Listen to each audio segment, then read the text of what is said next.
Ağsaqqal, deyirsiniz ki, bir aylıq qəbizlik sizi narahat eləyir.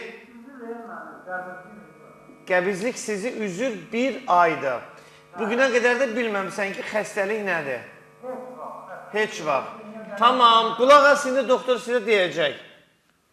İndi mən birbaşa səbəbini bilmədim, qəbizliyin səbəbini. Məsələn, qəbizlik bəzən olur ki, hər hansı bir infeksiyon xəstəlikdən sonra yaranır. Və ya qurd xəstəlikləri verə bilir. Və ya hərəkətsizlik verə bilir. İnsan da peşəsini dəyişdi. Ya nə oldu? Hərəkət eləmir, qəbizlik yarana bilir.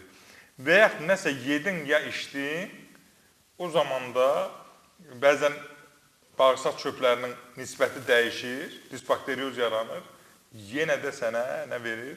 Qəbizlik verir. Yəni, qəbizliyin səbəbi çoxdur. Və ya maye içmir, su içmir. Bu, daxil olan kütlə bərkiyir.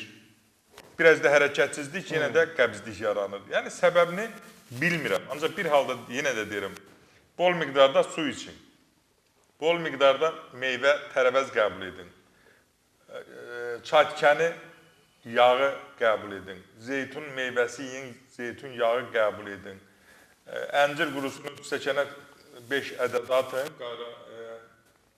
qara cavalı qurusunun üzərinə qaynar su tökün, ağzını örtün, səhər tezdən meyvəsini yiyin, suyunu için.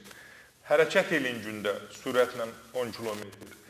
Və təbii ki, qəbul etdiyiniz qidaların da içərisində mütləq, indi mən sizə deyəcəm, göz-göyərti ilə bərabər mütləq mənada da siz qəbzlərdən qaldırmaq üçün bol miqdarda su için və hərəkətlə bərabər yediyiniz qidaların içərisində mütləq həmin dövrdə sulu, yəni sup, duru qidalara üstünlük verir.